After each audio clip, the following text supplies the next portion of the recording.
talk about those big bass here on Co-Angler's Corner with your hosts, Rob Welch and John Stoudinger.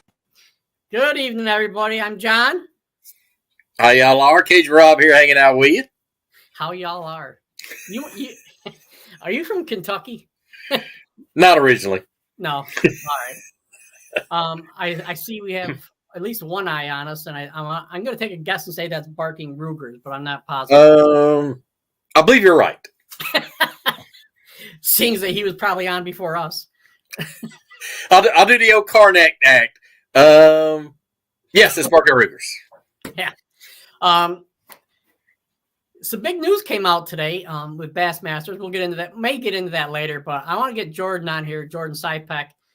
He's probably one of the better younger smallmouth fishermen. When I say younger, under 30. Okay, I know that's like our kids' age and stuff like that. You know? But I don't have a kid that old, but let me phrase it. I may have. Just don't know. I do. But no, he's a smallmouth hammer. He fishes Oneida Lake a lot. Fishes Cayuga once in a while. You know, I gotta nudge him a little bit, try to give me some tips on Cayuga. Even though I live 10 minutes away from there, I fish Oneida more than Cayuga. Oh, interesting. So, yeah, you know, and but let's bring Jordan on and learn about him and his techniques and how he calls up all those smallmouth. Absolutely. All right. Good evening, sir. How you guys doing? Hey, what's up, buddy? Not too bad. What's going on? Doing good. Yeah. So, Jordan, if you don't mind talking to us and letting the people know who you are, how you got into fishing and all that. And So I'm 26. I'm from Pennsylvania. Pretty much got into everything just going to some ponds with my dad, my brother when we were younger. Just kind of got a feel for it. My dad had a boat then, so we eventually stepped up. Then we got to go on the boat, and then so much progressed and just kind of really got a knack for it and got I really liked it. So I really wanted to learn more and more about it, and so on and so forth. Here we are. It's kind of just one of those building blocks. Like once you learn one thing, you can always learn something else. Almost each day you go out, as the goal is to learn one more little trick or one more, something you didn't know the day before. Oh, absolutely. It always seems to. Awesome. All right, so you're a pretty good smallmouth fisherman. You're an excellent largemouth fisherman. And you're not afraid to catch them both on smallmouth, what they call smallmouth waters. I remember years ago, both Cayuga and Oneida were considered largemouth, and now it's switched. It pretty much takes smallmouth to win a lot of the tournaments up here. And so, what got you catching a lot of the smallmouth?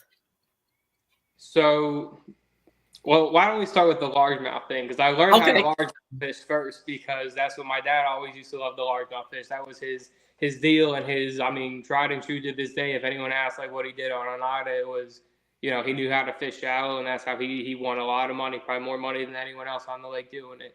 But There came a time in nature where gobies have entered Oneida Lake, and these smallmouth that were always 2.5, 3 pounds, that you had 15-pound of smallmouth, we had a great day today. It was a good day of smallmouth fishing. Well, now if you have 15 pounds, you're not even getting like, hey, thanks for showing up. You know what I mean? So essentially, the largemouth fishing, it was still good. There's still big largemouth in there, but when you have 4 to 5 pound smallmouth roaming around versus one largemouth per 2 miles of the bank or more, give or take an area. It was silly to pursue them. So I started learning to pursue smallmouth. I knew how to offshore fish just from essentially teaching myself. I bought myself a tin boat when I was like 18. I was in college. I got a little tin boat, 20 horse on it, and I fished Lake Nockamixon in Pennsylvania a lot. So I got very familiar with my electronics, learning how to side scan, your waypoint management, boat positioning, the whole setup there. So took what I knew about offshore largemouth fishing and just applied that to smallmouth fishing. So instead of using, say, a big jig or a big worm, I'm using a little worm on a drop shot or a little finesse jig, and it goes hand in hand. I still target the same kind of rock pile, say with some grass around them, or say deeper water close by is always a good key. And bait fish. I mean, if you have bait fish in an area, so you got all the ingredients then. Yeah. You mentioned your dad. I remember, I think one of the last times I saw your dad was the Open on Oneida, probably about 7-8 years ago when Jim Bianchi won. Well, wow, that might have been 10 years ago. I'm sorry. Give or take a year or two. Yeah, give or take. But no, because Jim's a good friend of mine. Mike Morin, you know him. He's a good friend. Mike is a great guy. Let's not bump his head up. But no, he is. He's taught me a lot. But now it's like, you mentioned your dad's won a lot of money, fishing largemouth and stuff like that. He's one of the guys that a lot of people around here looked up to. And we'd have a tournament one of the first things you look for is that Pennsylvania guy here? We fished second today. Yep. And that's it. I know one of the small clubs around here has an open tournament, and they're like, should we let the PA guys in? Years ago they were talking about that. And a lot of it's because of your dad. Yeah, I'll be honest with you. He put a lot of time on the water, and that's another thing I learned too. Is you can only learn so much from watching YouTube or doing this or doing that. The way you learn is you put your time in on the water. And many days I've had with him where we were out there when the sun came up, and then we got off the water when the sun was going down, and it was 90, 100 degrees out there, but we were trying to learn something or try to locate something. And the other thing is when people don't realize, he won a lot of money doing it, but he's put a lot of time in to earn that too. Oh, absolutely. Got to put the time in for sure. People honestly would not believe if you would say something so subtle or whatnot that would hold something versus say a 5 versus a 3-pounder, unbelievable. But not a lot of guys have the eyes for it, and that's just one thing fishing shallow you have to have. So. Oh yeah. You'll never catch Stevie Wonder fishing shallow. No. Sorry, that was kind of distasteful. I thought it was pretty good. It's pretty good. Art Outdoor says, hey fellas, how y'all doing? We're all doing good. We're here with Jordan Sypeck, smallmouth hammer, largemouth phenomenon, young angler out of PA, which I wish he would just move to New York and help pay some of our taxes, but smart man right there. I think he spends as much time in New York as he does PA, but I don't know. I do, and there's not snow on the ground or there is ice on the water. Well, Seneca Lake doesn't freeze, so you're more than welcome. I've only been there a handful of times. I haven't really haven't had enough time to indulge in Seneca fully yet. It's actually coming back. They're actually holding tournaments on it again. I've seen it's been taking almost 20 pounds too on average. Yeah. Wow. Yeah. See that, Rob? You have to come up to New York. Help pay our taxes too. Yeah, I'll come up and donate. Sure. That's the other thing with tournaments. If you still aren't putting the time in today to do it, these guys that used to go out and catch 20 pounds, you thought that was a phenomenal day around here anyway. It doesn't touch it anymore. You're shooting for 20. I mean, hell, on Cayuga, it used to be 20 to 22, if I'm not mistaken. Most days, some periods of the year it might be a little more, but lately, that 25 mark has been the mark to hit. Yeah. Or more. So, wow. I think it was 20. John, correct me. Was it 28 pounds 2 weeks in a row? Yep. Yep. It was 28 and 29. Yeah. Wow. That's New York, and now I believe those fish were still in the mix of the spawn. So I'm sure some were on bed, some were cruising, some were post spawn, but still for a funky period like that, that's a big bags to be bringing in my opinion. Yeah, I remember years ago when your dad would fish the Federation every once in a while. Oneida Lake would take 12, 15 pounds to win. Wow. my second Federation tournament ever, I had 3 fish that was close to 12 pounds, and I snapped one. No, it was 11 pounds, a little over 11. I fished with Eric Barker, and I snapped one off. And Eric lived on Oneida Lake, and he said it was the biggest fish he's ever seen out of that lake. Dang. And back then he caught some 5s. So so I had 11 pounds plus 5. That had given me 16 pounds for 4 fish as a co-angler. That's impressive. Now, And that nowadays, was all smallmouth back then too. No, that was largemouth. Yeah.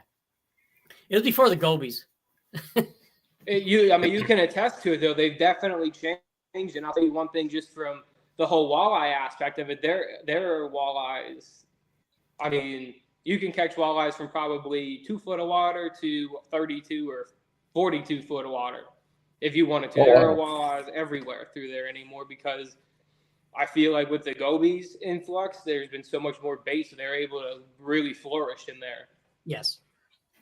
Yeah. I was looking at Facebook the other day, and TJ Dobbs, he's a guide and a captain on Oneida. He's out throwing the Alabama rig and catching walleye like crazy. He was up to St. Lawrence when he was up posting about that, I believe. Okay. I thought it was Oneida. Walleyes. But I mean, granted, if the walleyes on Oneida, they eat that too. They'll eat a single swim bait. I mean, you name it. Anything from a Ned rig to a crankbait, they seem like they'll eat. A lot depends on the day, though. I feel like they are very temperamental fish, more so than even bass are. Yeah. Some days you can't do anything wrong, and I mean, other days if you don't hold the Ned rig perfectly still for them or so, they don't want it. Yeah. Ashley Klaus, the gator hunter here. How you doing, Ashley? Good. It's funny you talk about walleye. We got a bunch down in Tennessee, like at Douglas Lake. I think I fished a Bass Open 2 or 3 years ago, and I caught as many walleye as I did bass. How are you catching your walleye down there? Are they pretty deep ones on Douglas? I think that's a ledge lake, right? Yeah, most of the better fish are deep. There's a lot of smaller, shallow. So I'd catch the smaller ones cranking or drop shotting. But I caught as many bass as I did walleye. I mean, it wasn't big, but they still active on that stuff though too. They really, I mean, right now at Oneida, I feel like the walleye bite's really going to start turning over here in the next week or so, and it's going to. I mean, it's going to be hard to keep them off, like when you're in the right areas. Yeah. That's the one thing about Oneida. I feel like there's a lot of good water, but there's a lot of dead water there too. Yeah. Oh yeah. This time of year, especially, it seems like this summer to fall transition. It really there's like a wall almost. I mean, it's just certain areas got them. They all just bunch in certain areas. Yeah, you're either on them or you're like begging for a 12-inch or you're begging for a bite. Yeah. Yep. Pretty much. Oneida's weird because if there's small fish there, there's going to be small fish there. If there's no fish, you can tell where the fish are because that's where all the boats are. It's like yeah. It's not like you're going to find a honey hole somewhere where nobody's at. It's just whoever's getting the bigger ones. Yep. Well, a lot of times too, those smallmouth they have home areas where they may live around, but maybe they'll live on one certain rock, one big boulder. You might catch a bunch on, but if you're just going to fish general rock piles, I try to target a bunch of them in a day because more times than not, you'll run up to rock pile A, B, and C that you say, oh, there's some big, 4 or 5 pounders on here. 3, 2.5, 3.5, like they're not going to do me any good. So you got to just keep hitting these rock piles or rocky points, grass edges. I mean, you name whatever they might be on that time of year. But especially there, it seems like the more spots you hit, the better. I mean, they should bite first, second cast, but are they going to be your 4.5s to 5.4s? You about the average goal fish out of my eye well. Yeah, I know people who go up there and if they get 3s, it don't matter what time of year it is, they'll throw them back. Oh yeah, because if you have the chance of it dying on you too, is the only bad thing with it being so hot. I mean, so many people killed a lot of smallies this year. The Cashin tournament, and then forget which one followed the cache in there, early July. So many smallmouth were just, brushed up on the shore dead just because people didn't put ice in their live wells. They won't recirculate the water. Like, they own $100,000 boats and you can't keep your recirculating pump on for 8 hours.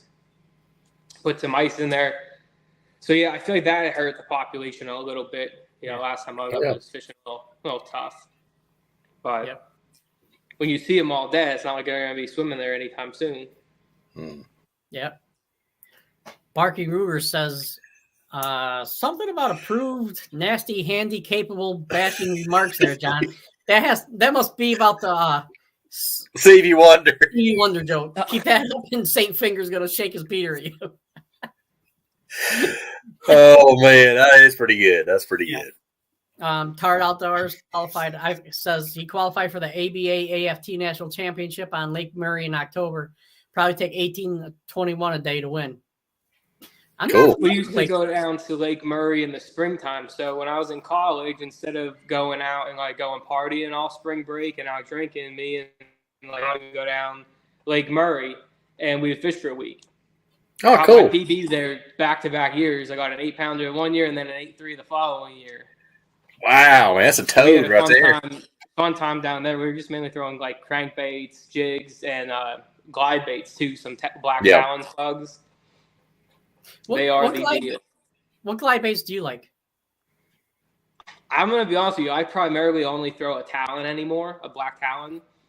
They're my favorite ones. I know how they work. They always work true is a nice thing. Even when you make a long cast. It's not easy to make a long cast with those things. You heave it out there. You want that bait to work true. Yep. From the moment it hits the water. And I'll tell you, here, I have one. So this is one that Keith made. This is a 12-inch model. This thing is absolutely sick, though. It's big, but it will practically float and be subsurface. It'll go from, say, 6 inches down about you can get it down about 3 foot if you work it slow. But you can make a bomb cast with this and it'll land like this. See how I can show this the best way. A little crooked. It does not have a wide hinge in it. But when it lands crooked, all it does is go straight, just like this. Oh. And the first time you move that to the side and glide it, I'll tell you, I've had them almost rip the rod clean out of your hand, and they take it off right to the side. It's just something about how it sits in the water so natural, and when it's able to turn freely, it's insane. His newer ones actually you can get them to turn around a full 180. And in that fish's face like that, he has told me so many of them, he's just watched them come right down and annihilate it. But these things are the deal. And you can not get your hands on them. He only drops them on Facebook. Yep. So you definitely have to be on point for those. That's nice. That's nice. 6-inch model now too. The 6-inch ones for smallmouth are good, but if you ask Keith, he will tell you that the 10 and 12-inch ones will beat it any day of the week. Wow. And that's one of the things I like.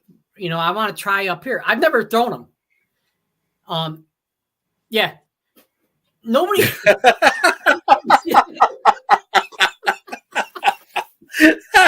That's the best reaction ever, man. But no, seriously, nobody throws them up here, do they? One guy does. But not a lot. Not a lot of people throw them. No, and they're great baits. And no matter what glide bait you have or you like or you buy, they're all great baits. A lot of them are not, say, mass-produced, all work very well. Again, Keith is a great guy. I've been using his lures since he's been making them. They're phenomenal, and I've caught, so many big fish on them. I caught a 30-pound bag in Pennsylvania in March when bass was still in season on Keith's gliders. So, I don't know, I'm biased, but I don't blame you there, man. 30.01 pounds, 30.1 pounds. I had 3 that was over 7. Please say you won that tournament. Wasn't in a tournament. Me and my brother went down to Knox Mixon one day. It was, I think it was a Friday or something. It was March 28th, 2020. Or March 30th, 2020. It was right during COVID, so nobody was around. No one was on the lake. It was me and Keith, and I think maybe one other boat on the lake that day. He had 2 7-pounders. And Wow. my brother lost one that was probably close to 7-2. I still remember I have the picture of him like down on the deck of the boat, like, oh my God. So that's just one of those days that's always very memorable. But they're great. They're just very certain days you will have them annihilate your bait, and other days you will have them Stevie Wonder, man. They'll look at it and they will stare at it for 30 yards, 50 yards. It doesn't matter, but they will not commit to it. They follow it like a dog. They'll follow it like a puppy dog. Just follow it. It's like, come on. And just say you're throwing it at a stick in the water or a tree, and then they'll swim back to the structure or what. You throw it back in there, and they will follow it back and back over and over, but they won't want to bite it. So those are the days when you need to be able to adapt and not be so, stubborn or narrow-minded and say, throw a drop shot, throw something with 6-pound line in there. Maybe that fish will bite then. Yeah, he showed where he's at. He's unshowed where he's at. That is one thing that I always keep one in my boat primarily for that. If I'm in a pre-fishing, a tournament situation, I'm looking for fish, and this bank looks good, I might go down, this random bank just because the contours look right, or say there's some grass there, like I said earlier, with a break on it, or either some rock. I'll throw that, and man, if there's a largemouth in the area, he's going to come up, and if there's a smallmouth, I'm 90% sure she's coming up too to at least look at it. Oh, yeah. So that's good. I mean, sometimes you don't want them to bite it. You go back through there in the tournament, and those fish aren't sore-lipped either. Yeah. Waypoint. Exactly.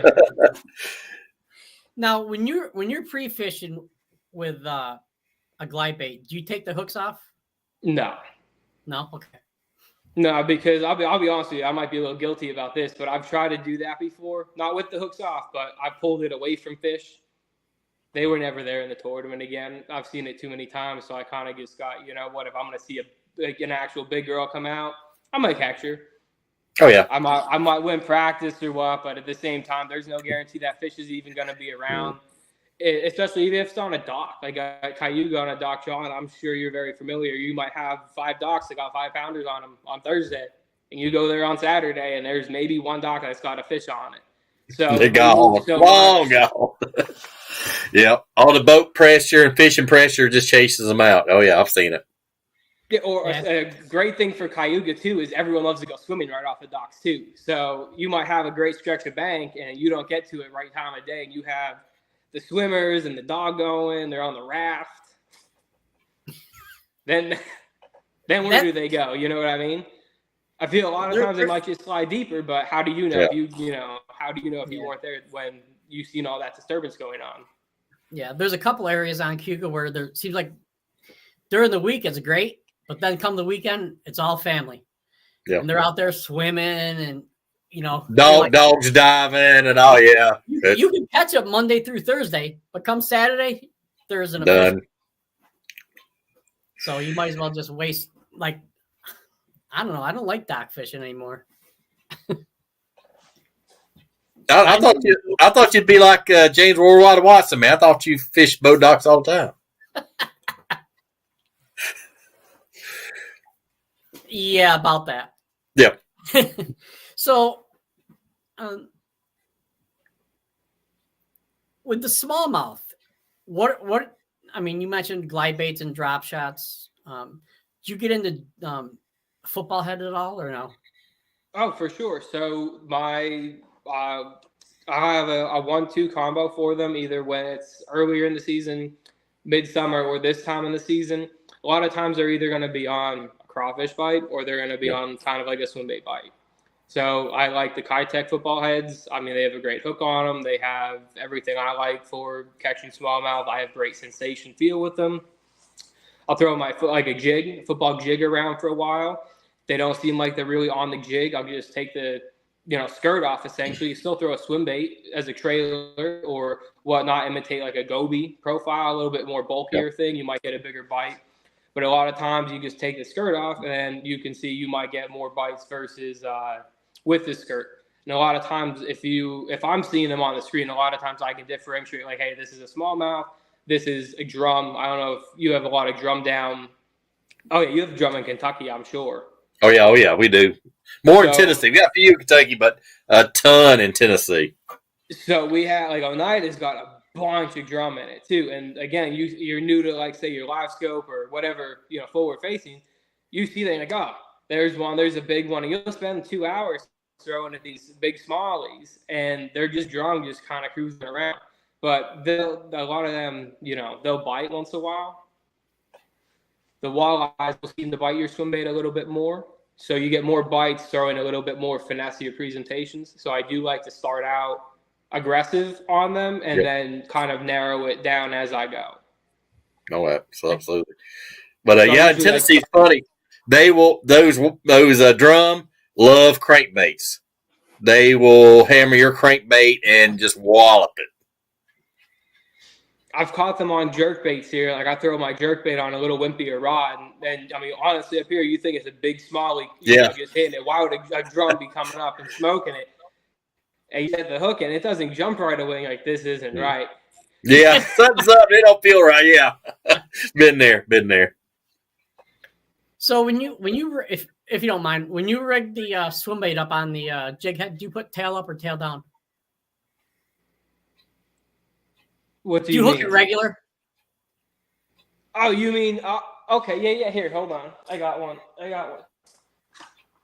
So tail up, as in no, tail down. Like I want the head to swim up. Yeah. And a lot of times, if this isn't work, like this is just a big one just for presentation. It's a 6'8" Kitech one. So a lot of times I want my hook coming out the top here. So I'll run it like this with the boot tail kicking. And then a lot of times, if they're really not on that, if you cut it right here and make an angle on that, you essentially have yourself a fork tail minnow, and you get a little bit different action out of your bait, and you get more of a rolling action out of it, a darting action. And a lot of times on pressured fisheries, that really, really works.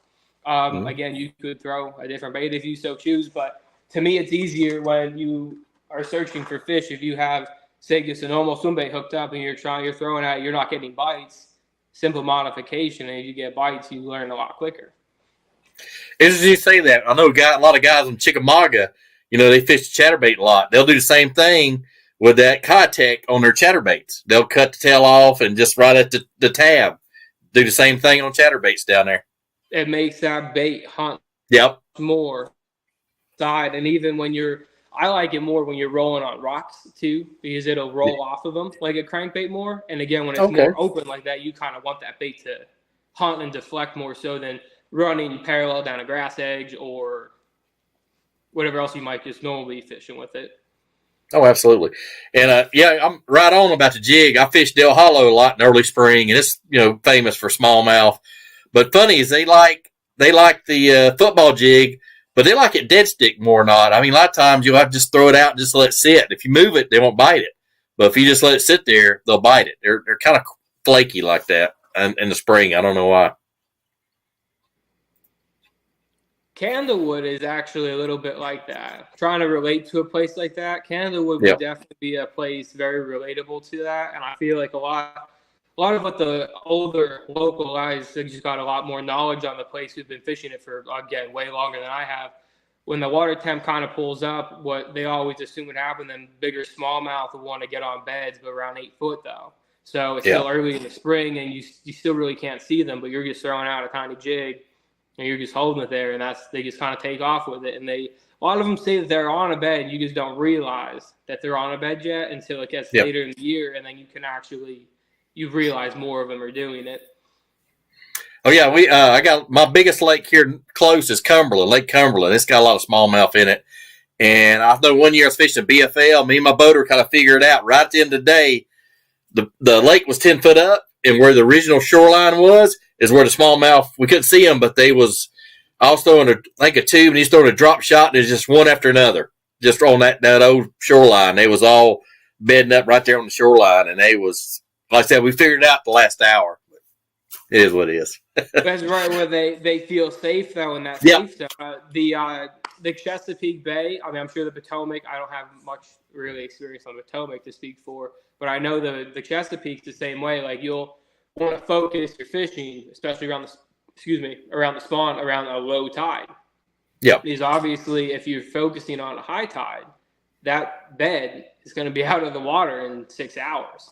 So absolutely. they're not going to bet on, they're not going to bet on something like that. You got to, they're just things you learn along the way. You might find a great area. Oh, this is great on a wrong tide. You go in and catch a bunch of fish, and then you go back later the day or the following day and be like, there's no water here. Yeah, all dry. It's all dry. Yeah, been there. That I didn't think about that, but that makes complete sense. Oh yeah. So even on their like bulkheads and whatnot, a lot of the bulkheads have they like ones with a taper bank. Oh, there's obviously not a lot of steep banks on the bay, but they'll prefer one that has a little bit more of a taper on it that they can slide up and down easier. And obviously, if there's one that's got some rock on it, bread and butter, because they love that little pea gravel. Again, most of the stuff down there is just sand and mud until you get out to the flat, and then you're looking at more grass and a tiny bit of gravel. I'd say more shell bed areas. Yeah. Are you finding like up here that the smallmouth are spawning deeper? So, like where at? Oneida. I would say yes, and excuse my French for this one, but that's from everyone going and beating the living piss out of them in the river every May 1st until they're off. But there's no word of a lie. You can look out there and the smallies are on the bed because there is a freaking bass boat, and then his bow's touching the other guy's power poles. It's working on that fish. And, oh wow! I mean, it's littered with boats up and down the riverbank, and not to be funny, but and then these are the same guys that are heroes that can go and catch them when they're on the bed and they see them. But when it comes a month later in tournament time, they're bitching, why is the fishing so tough? Why is it so tough? Well, it's because you just stressed the shit out of these fish for the last month straight. And we're ripping on them and getting all your pictures and whatnot. I mean, I get it. If you catch a big one, you get a picture. That's great. But I don't sit on a bed for fish. I don't think I caught one on a bed this year. I don't know. I tried to at Cayuga during my one tournament. I tried to catch one smallie, but I only wasted probably 5 minutes on that because that's not really my forte. And I moved on. I think if you leave the fish go up and kind of spawn, do their thing, the quicker they get done, and then they'll start getting into their summer patterns and be a little bit more aggressive. Yeah. That's just, from what I've seen on these bodies of water too, what guys do. And then first week of June will be pretty good fishing, and then the second week gets tougher. By the time you get in July, you're like, damn, 9 o'clock, the bite's pretty tough. Oh, yeah. Yeah. I feel, and one more thing, too, I feel it spreads them out a lot more, too, because obviously they're in a school, they migrate into the river there to spawn. A lot of fish spawn in there. They not all come out, but a lot of them come out of the river then. But when they keep getting picked off here and there and then take back to Oneida Shores or at South Shores Ramp, they get all kind of, mixed up because, John, like in the fall, they're going to come, started a new transition. And just like Cayuga, how those fish migrate through north and south, Oneida, those fish migrate too, all based on season. So when you're interrupting their seasonal patterns, that's taking a toll on them. No, absolutely. Yeah, it's like changing my dinner schedule, man. I mean, it really is. And just another thing there at Oneida specifically, there has been a tournament weekend after weekend after weekend. And if not multiple, like a Saturday and a Sunday or Friday, Saturday tournaments there since the beginning or since the season opened in June. They've just gotten hit super, super hard. I'm sure the guys will still catch them this fall, but I'm kind of a little excited to see, not excited, but curious to see what next year is going to yield. Just based off of the pressure it's been getting. Regardless of it being a phenomenal lake, it is only so big. It's not nearly as big as, say, Ontario, St. Lawrence River. That gets a lot of pressure too, but there's still fish there that probably have never seen a bait, let alone Oneida. You just do the comparison there. You're fishing very small piece there. I was telling somebody, I was practicing with him. He's in the for a federation tournament. I go, there's a time of year that I can't catch fish up here. I think it's because they're Canadian bass moved over on the American side. I'm not using the French speaking lures. That's all. You got to say, "Hey, Abe," and then cast. Oh, okay. But Lord, I apologize for that. Yeah, right. Yeah, right. I know. I'm sorry, Chris Johnson. that was your spot, not mine. No comment. Okay. I don't want to get threatened by a hockey player. No comment. Oh. I feel both ways on that one. I mean, did Robert G find the spot from Bass Live? Great. So be it. You know what I mean? That's public information, just like the next guy. Yeah. I mean, one of the brothers was there on day 2, if I'm remembering correctly, and then they ran out to the lake instead because they felt they could do better out on the lake, and they left those fish there. So no reason they can't all fish there. Just he didn't. I feel like the way that it set up, if it was just for a drama aspect of it, I mean, cool. But I feel like he was a little disrespectful to Robbie G. I don't know. That was just my opinion. But I agree. Why do you have to come so close to him? If he said the spot was so big and so good, why couldn't he give him just, Yeah, they could have communicated, talked it out, say, hey, man, you fish over there, I fish over here. There's plenty of fish here. Let's do it, I think it got blown out of proportion. I think, a little bit was more on the line than the Jason Lambert and Jason Lambert. Who's the other guy? He left. He's like, I got to work on Monday. I'm leaving. It's on Kentucky Lake. I remember it. It's on Kentucky Lake. Fishing. Yep. He's like, you had this spot. You weren't here on day 1. Yeah. I mean, they were right next to each other. It was like you weren't there on day 1, so how do you pull up? But they said he had a different boat draw. Like one was in the beginning of the pack, one was at the end, and when it got flipped, he already caught his fish there and had moved on before he even knew he was there. Yeah. Was his name Terry? I want to say his last name was Hayes, but I don't know if that's right or not. It's been too long ago. Yes. Yep. Hayes. Yeah, it was Hayes. Yeah. I think it was, but I'm getting old. Was it Willie Mays Hayes? No. He wasn't stealing bases. No, it wasn't him. He was stealing spots. He might have been his cousin or just a cousin. I don't know. But no, it's crazy. Yeah, it is. It's gotten worse the last few years. I don't know what's up. It just seems like it's more confrontation and drama than it's ever been. I don't know what's pushing it or what's up. Do you think the electronics are helping people catch bigger fish, or do you think the gobies are making the fish bigger quicker? So at Oneida, the fish, the smallmouth are definitely rapidly growing. Like I said, way back when, say 10 years ago, like I said before, 15 pounds is a phenomenal day. Now, no one even looks twice as you say you caught 15-pound of smallmouth. So yes, they are growing, but the electronics are revealing, say, more spots.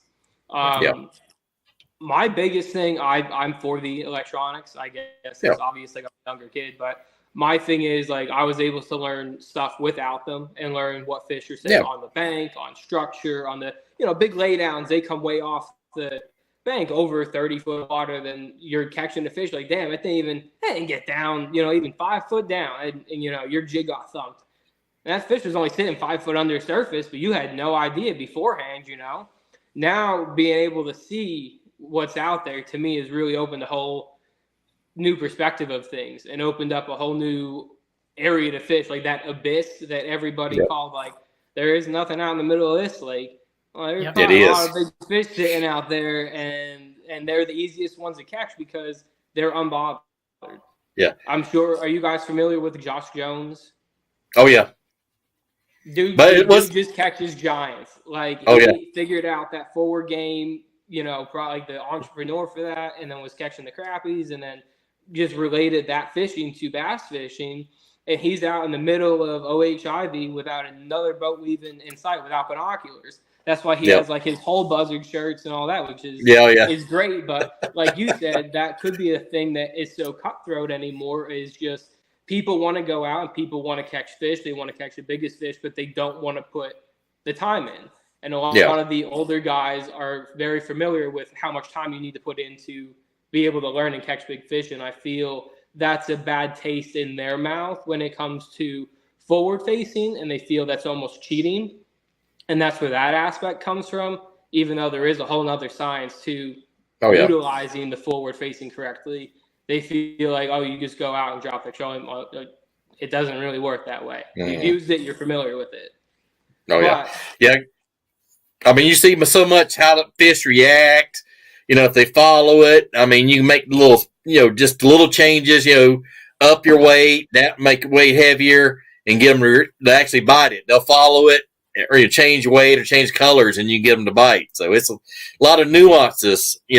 I've seen it. I fish with guys that's really good at it, and the nuances is what they pick up on. Two things on that. Like when I go out in the morning and whatnot, my first thing of the day is I try to scope one. I try to find one on the screen, and I try to throw my jig over to it. And like you said, do I want to leave it sit there? Do I want to snap that bitch and make that fish react? Or what's going on? And that's going to give me a tempo to start out for the day of what I'm doing. Say 10 o'clock comes and, it's not working out anymore. I'm going to go back to it. I'm going to see, hey, what's going on? That's my eyes under the water. Like, are these fish really glued to the bottom? And then if I see that and I look up in the sky and it's a bluebird sky, I'm going to say it's a no-brainer. These fish are glued to the bottom. So there's no use retrieving something. You want to be dragging something. I mean, or you'll see them in balls. You'll see them in balls of shad, and sometimes be on top of it. Sometimes I've seen them even been in the middle, which I was just going to say that was my next thing. Yeah. So prime examples at Candlewood Lakes this spring in particular, those fish, even though the water was warming up and it was like a full spawning trend, like these fish would be on the bank, they caught them offshore. I don't know where they caught them. They caught them offshore over X amount of feet of water on the minnow because those fish were still on the alewife.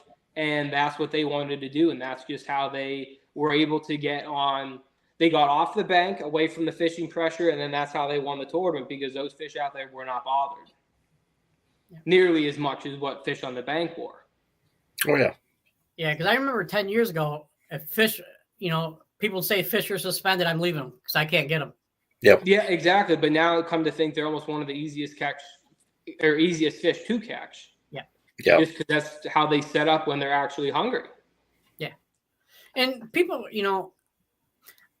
I don't mind the electronics aspect of it. I think there's an overkill. Someone putting 13 transducers on their boat. Having two 24-inch screens up front, 6 in the back. But hey, if the guy has the money, let him spend it. But if you're fishing a tournament, you got to keep it somewhat fair. I understand that. I think people have a misconception with the younger anglers. They think that they just play a video game. It's like a video game to them. No. I know a couple younger anglers. Kyle Patrick. Yep. He can catch him as good as anybody can, with or without the graph. So he caught him beforehand, too. Oh, yeah. Oh, yeah. Well, I think the younger anglers got advantage. They can multitask better than us older guys. I mean, they can, be watching. I was say, yeah. They can watch. Yep, absolutely, man. The smallmouth were on point day one, and they wanted a bite and had a great bag. And then day two, man, it was I think almost 11 o'clock. I didn't even have a fish in the boat yet, and I threw all my smallmouth shit right. I put it in the box, put my rod stocks on. So I'm not doing that anymore. I fished for largemouth for like the last 3 or 4 hours. I had 17 some pounds, and I missed the cut by a couple ounces. I think it was about 2 ounces actually. But yeah, I was kind of like, all bummed out, and it's like, you just kind of flip a switch, and it's like, all right, here's one, and you start working towards it. But it definitely, when you're not seeing that stuff which you want to see, you have to know when to make the move. Oh yeah, absolutely. That's $1 million question. When to move spots or change techniques. Yeah, that's always been the $1 million question. Absolutely. I think and also I feel like that makes it a little easier when to move or when to change baits or like when to cut the tail off of the swim bait and make it it's a lot easier to make those adjustments when you are seeing like why am I getting so many followers? Is it the color? Is it the profile? And I mean, look at those guys, the elites, Lake Fork and Toledo Bend this year. I mean, they're in the middle of the channel. Oh yeah, smoking them, and like that's the thing you never would have guessed before. Everyone before, but it's too cold. The fish don't want to bite.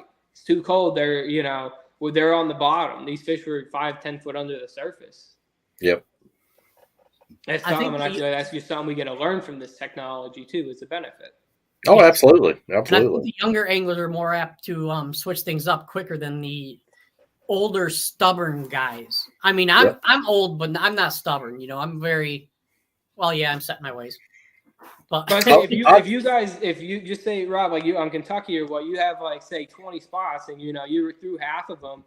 Would you want to change, or you're gonna go to like them couple spots and do what you like to do, where you've caught like 5-pounders in the past? A lot of times it's easier just to go with what, you know, history where you were confident in doing it. And sometimes it works, but a lot of times it kind of bites you. Oh, yeah, absolutely. Yeah, I've been there both ways. I mean, it's kind of a gamble, but you sometimes, hey, I'm going to roll the dice and try it. If it don't work, I'll go plan C. So I've done it. I feel right from that thing, the biggest thing you can, whether it works in your favor or it doesn't work in your favor, the biggest thing you got to realize is hindsight, and realize like, why did I catch him or why did I not catch him today? Yeah. And if you don't take that away from a bad day, then you really had a bad day. You didn't benefit anything.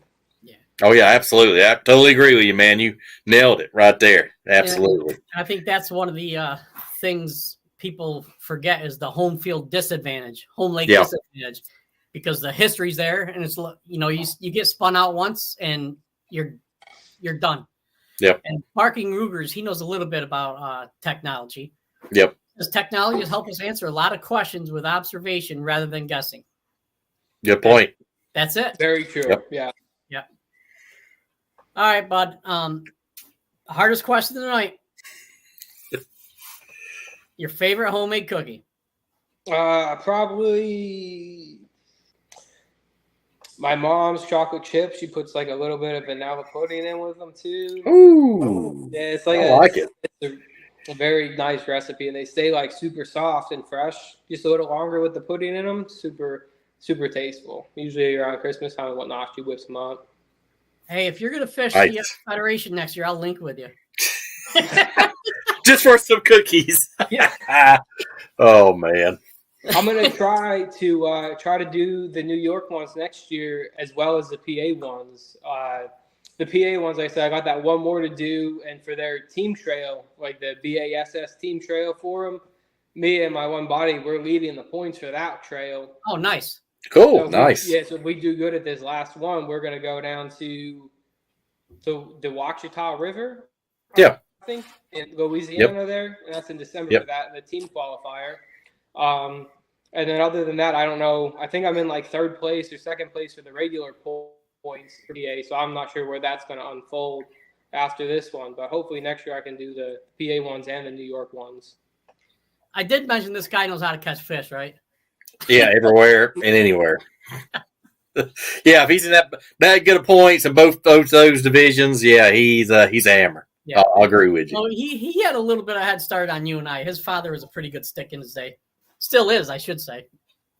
Yeah, he honestly cut the largemouth and shallow fishing, like an under 5 foot fishing curve was cut so short for me. I'm like super thankful for that because, again, so many just small little details that go such a long ways. It really, words don't really describe how much of a advantage that kind of is. When I go down a bank and be like, I'm coming back here, or I go down a bank and not even make a cast and just, I know I won't revisit this place. But it'll save me, say, an hour going down a bank versus going to check something else too, you know? Just knowing like what the ingredients have to be to hold the fish there, especially, up north. I feel like they are just a little different than the down south fish. From the little bit I've been down south, these fish up here sometimes want to get stupid shallow, and at the same day you'll catch them in 30 foot of water. It's one thing I don't get, but you definitely have to be flexible on that. Absolutely. Barking Rugers has a couple of questions for you. Oh, here we go. Don't worry about reading. I'll read them out to you. Okay, good. I can't. I'm trying to. Yeah, it's hard to. And Barking Rugers is pretty good. He has helped a couple elite guys set up their graphs and sonar, so he's pretty sharp cookie. Yeah, he acts like a fool, but well, he is a fool. But Oh man. no, great guy though. Oh yeah. Yeah. So before he gets his questions lined up, it's probably going to be 6 pages Uh-oh. long. No, here you go. Since you brought up advantages, do you think you have a bigger advantage from the time you get to spend learning from your dad, or you think new technology offers more advantage? Good question. All right, so we can break that down both ways. So if it's going to be a body of water where it's going to be a shallow largemouth fishery, I feel like I have a little bit of a head start on that versus the smallmouth thing. The smallmouth thing I feel was more or less of a learning curve myself and stuff, just time spent side scanning, time spent fishing rock piles or different areas, locations where they'd be. Just because it's a good rock pile, there's not always smallmouth on it, is from my experience. So I feel like that technology comes in at that point in time, because if I have a good rock pile marked, I can put my live scope down, I can look around, and if there's a bunch of marks around, I'm going to stay a little bit, versus if it's a ghost town, they're just not there for whatever reason, I know it's time to leave. So I do feel there is big advantages in both aspects of it, and that's one reason why I've spent so much time trying to learn the live scope. My first year with it, I'll be honest with you, I had the Garmin screen protector. I had that on that graph more so than I had it off, just because I was fishing shallower. I was fishing down the Chesapeake Bay a little bit more. Grass fishing at Cayuga. I'm like, you don't really need, live. You know where the grass is. You can see it. You can flip around. No big deal, right? Well, I really wish I had that year back to just try to learn more things that I was learning later on, because like I said before, just being able to see your areas, or prime example in your grass fishing with your forward, whether it's in perspective or in your forward view, you can see holes in the grass. You can see rocks in the grass, and you'll know like your accuracy is everything. So just because I'm flipping down this good stretch and I miss them 2 key rocks, I can miss 2 key bites going down that stretch.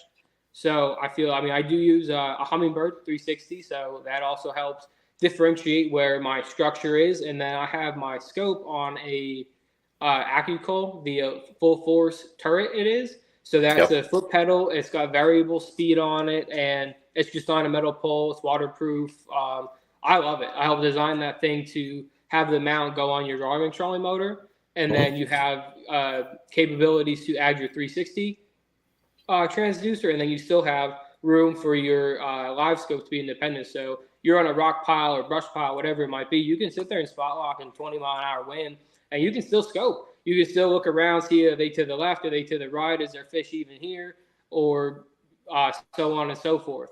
So I feel like that's a very good combination when you're still like fishing structure, that you can get the best of both worlds on that too. Oh, absolutely. Or you see bait there, or kind of bait, or any bait there. So yeah, it's absolutely. All right.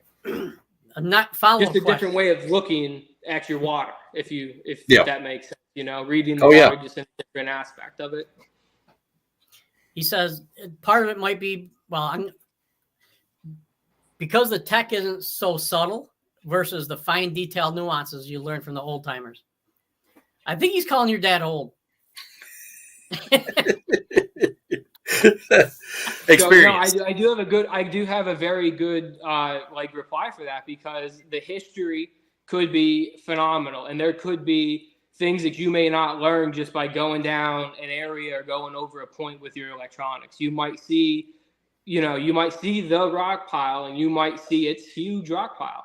Well, the old timer is going to know, because he's been fishing there for 20 years and he has that time on the water that we talked about before. He knows where he's going to pull up to and either drop down for that smallmouth, or he's going to pull up in a grass bed. He's only going to have to make 1 or 2 flips, and he's going to catch that fish, because he's been doing this for 20 years. He can pull up to the spot in his sleep. He doesn't need that waypoint that's even there.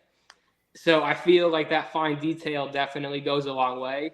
And then just with how variable fishing has been, lately, with the increase of fishermen overall, more tournaments, more boaters, a lot more fishing pressure overall, those big fish have seemed, they like to kind of hang on their own off of, like a lone wolf, sort of. And then when they want to feed, they'll get up on on your spot. They'll get up on it hot and heavy.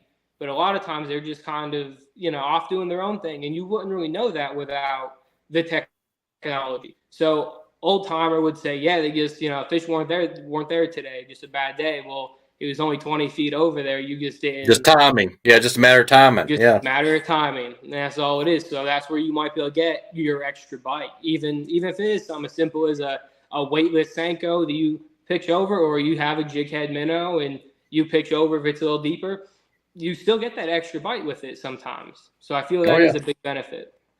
Absolutely. Another question from Barking Rugers. How much have you found where maybe you were learning something from your dad, you go back with the live scope and realize that he was onto something, but maybe it wasn't exactly what he thought?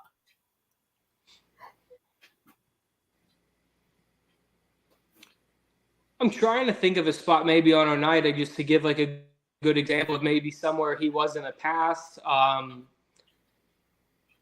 I guess there could be a couple rock piles out there, or just a couple spots that were, there where he's like, I pull up here and usually in this, couple casts, I'll catch one. And then going back, I don't know. I mean, maybe there would be something there. Like, instead of it just being one rock pile, you would see there's an extension of the rock vein that goes out an extra 10 to 20 feet, like we were talking. And that's where that big one's sitting out there versus up shallow on your rock where you're going to get that bite. So I feel that one's a little tough. I can't picture a good example really to give on that one right now. All right. So let's talk about you a little bit. Let's let you talk about your sponsors and people help you along the way, and give you the floor to let you talk a little bit about your stuff. I mean, I'm pretty simple. I run a skeeter boat. I get that from Tau Marine. The people in Tau Marine, they're from Bloomsburg, Pennsylvania. Phenomenal people.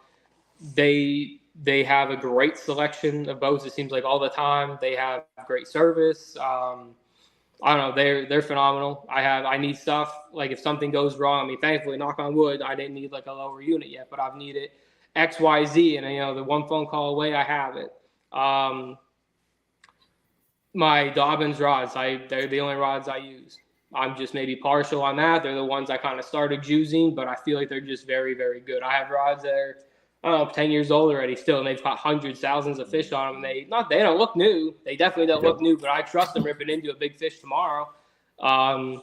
Quantum reels, in water now, I see. So that transition, I'll be looking for a new reel to use. But I always love their reels. They're always built so good. I just felt same thing with those. I can have old ones my dad gave me. Here, this is a good one here. This one's probably a good 20 years old or so. Oh, wow. So, and this thing still casts like butter. Sweet. So I kind of like to choose products that have just that they'll hold up, not so much that it'll just be kind of junk. Again, high-tech baits, I really like their baits just because, you might only catch one fish on their swim bait, but that swim bait is working at such a rate that different swim baits are not working for. I love cold water fishing with that because you can barely move that swim bait, but your tail still kicks. And I've noticed that too. It's somehow you can fish it in your head that your bait's working right that gets you more bites, I feel. Absolutely. That's one thing on them. AccuCold, they have, like I said before, that turret design that we did is that's a wonderful turret design. Got support arms for the scope and for your 360, so it's not smashing down in the rough water. You got variable speed on the turn handles, and it's all on AccuCold.com. He has the non-puncturing cold tags too, which, again, those ones are the best ones on the market, in my opinion. And people say, why aren't the Cal Coast ones good? They stay on fish better. Great, they stay on fish more, but what you're doing is you're ratcheting that down, and that's causing pressure on their lip, and that's causing more stress on the fish. Those fish die.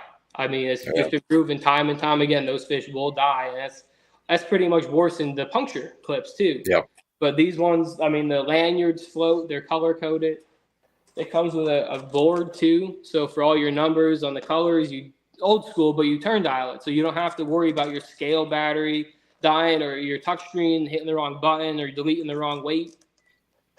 for me, it's a little bit more efficient, and I call the right fish. Oh yeah. We talked about the black talon plugs already. Yep.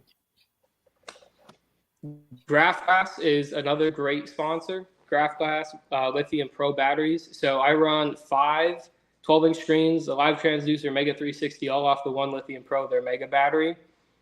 That thing keeps me going, all day, 12 hours. And like I said before, the pumps, the live well pumps, one battery. That thing just goes. It runs like a workhorse. So I'd highly recommend that battery.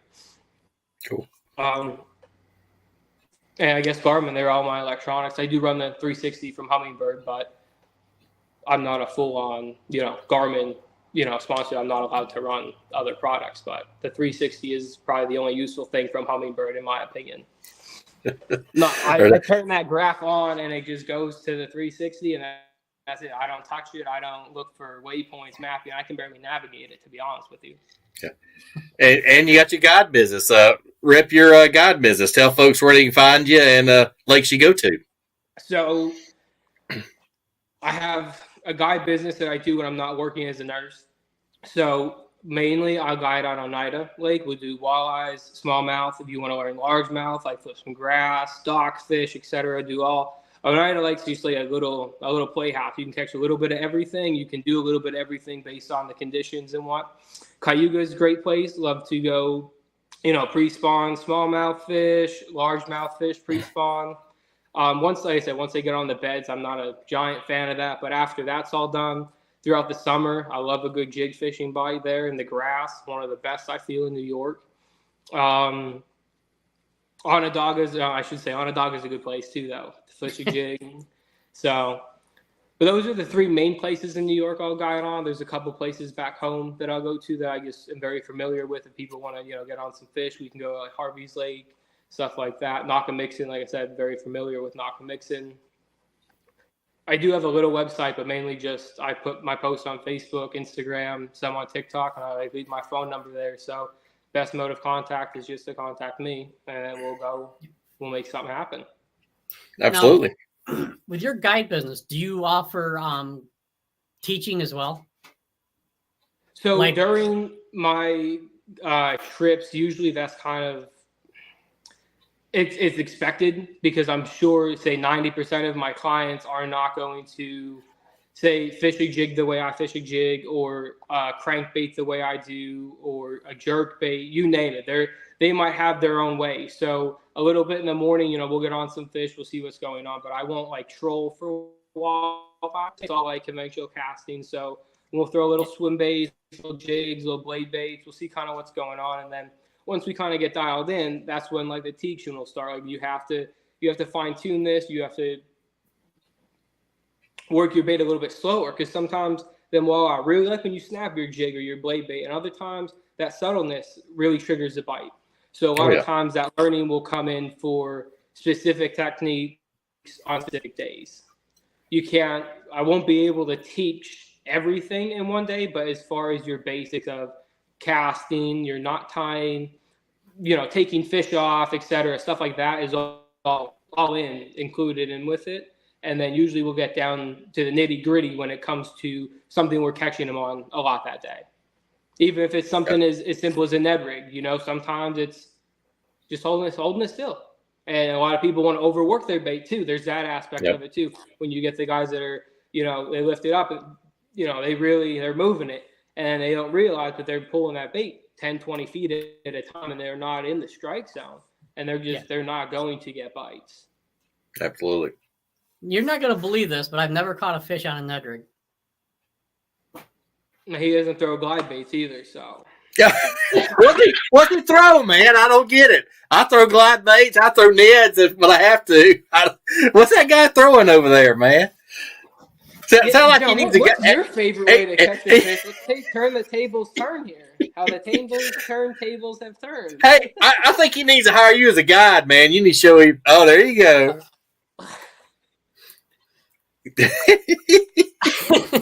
Oh, that's funny right there. How care you are. All right, buddy. Hey, thanks for coming on. We appreciate it. Yeah, you're welcome, guys. Thanks for having me.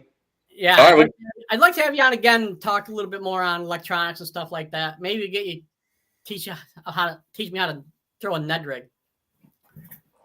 Wintertime fishing is great time to learn how to either dial in your electronics, learn how to use them properly, or a little bit of both too. Because if you have all the greatest stuff and you are on 4 different guys' settings per se, you have Drew Gill settings and you have Scott Martin settings and blah blah. The list goes on. You have you're trying to incorporate all their things until you just get it dialed in. You're going to be looking at so many different things. You're not going to be sure what you're looking at, if that makes sense too. Yep.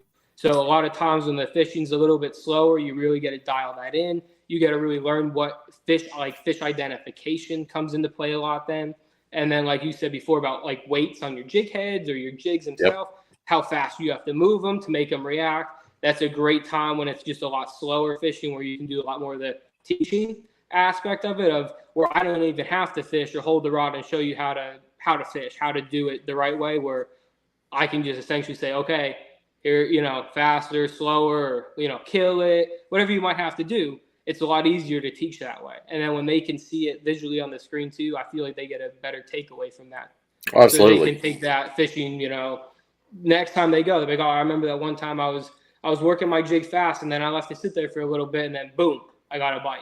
Something they can take on with them. I like to leave them with something like that. Nice. All right. So, January 11th is a Saturday. Let's book a show on Oneida. It better be frozen. They haven't caught any good ice there last year. Well, you did say the wintertime. Not ice over though. Not ice over. He don't do no ice fishing, man. Come on now. Yeah, I'm honestly not a big ice fisherman at all. I mean, I'm not either. A handful of times in my life, but that's it. But Easy says thanks, Jordan. You're welcome. Barking Hoover says Saint Finger heard those thoughts. Oh man, that's too good. Well, hey, take care. Be safe. Stay healthy, and looking forward to getting with you some other time. Yeah, and good luck. Good luck on the championship down in Louisiana, man. We know you're gonna do good. We'll be cheering you on, and we'll be watching you. Thank you, guys. I appreciate it. All right, man. Appreciate you. Have a good one. All right, thanks. That's a good dude right there. Yes. Funny. He even asked you a question or two. Yeah. Hey, I can only be so good. Yeah, I know. It's so many techniques out there now. It's mind blowing. You did get me with that glide bait. Yeah, they are a pretty good bird. I've heard it called, the best term I've heard is it's a bird dog. So you send your bird dog in there and it'll chase out the birds. You might catch them and you might not, but they'll shield themselves. So that's the best term I've heard. All right. Whew. But we on show 101, 102. Man, it's been a heck of a run, dude. It was 101. I'm not sure. Yeah, but we've hit the century mark, so we've climbed the mountain. We're still climbing. We're still climbing. You can't get the Everest in one day. Yep. You can't get the peak in one day. So, I was thinking, and watching some of the podcasts, like Luke Duncan has one. It took, he does one show a week. Yeah. And he's done it for 4, 5, 6 years? He's been on it quite a while. Yeah. So, we're doing it.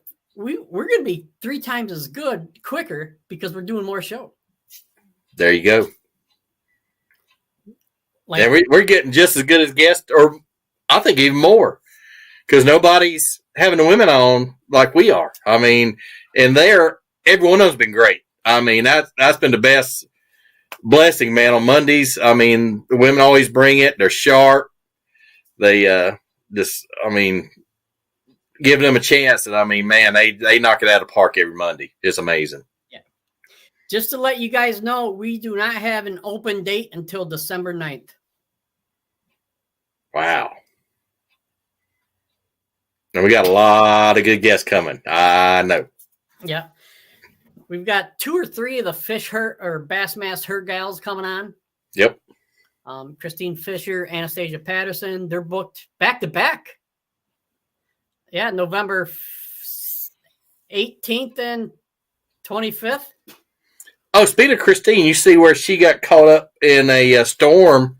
I think went up lakes up towards your way and got I think in a twister, and it like twisted her boat around, her and this other girl's boat around, and it like messed her prop up. It actually spun her boat around.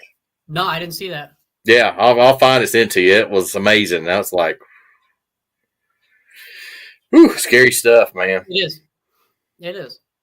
All right, buddy. Hey, another week down. That's it, man. And hey, we enjoyed everybody tuning in. Hey, Barker Rugers, wore your favorite shirt for you, bud. There you go. John Lafitte, my favorite pirate. I thought that was Lafitte. Meaning not fit. Well, he's kind of my hero because he was, Louisiana pirate, and legend has it he was the governor had a price on his head, but at the same time he was dating his wife. So I'll just leave it at that. Any guy that can do that is my hero. Hey, Barker Rugers, that's my kind of guy right there. That's my guy right there. Is that like sleeping with your best friend's spouse? No, I sleeping with the enemy, apparently. Literally. Well, I'll tell you what, if my best friend was sleeping with my spouse, we'd be enemies. Yeah, I see that. Barker Riggers knows, though. Hey, that treasure's out there, Barker Riggers. Man, you need to go find that treasure out there. He's got some stuff somewhere out there. You know it. Yeah. Hey, he got buddy. Yeah, he stashed a lot of Spanish gold somewhere out in the bayous, I'm sure. Yep. All right, everybody. Well, hey, thanks. Like Rob said, thanks for tuning in. We enjoy it. Some of the comments are incredible. Without you guys, we don't have a show. And just keep up the great work, the support, and keep on tuning in, and we'll keep on rocking. All right. Well, hey, have a good night. Be safe. Enjoy the weekend. All right. Y'all vote a line this weekend, and peace out.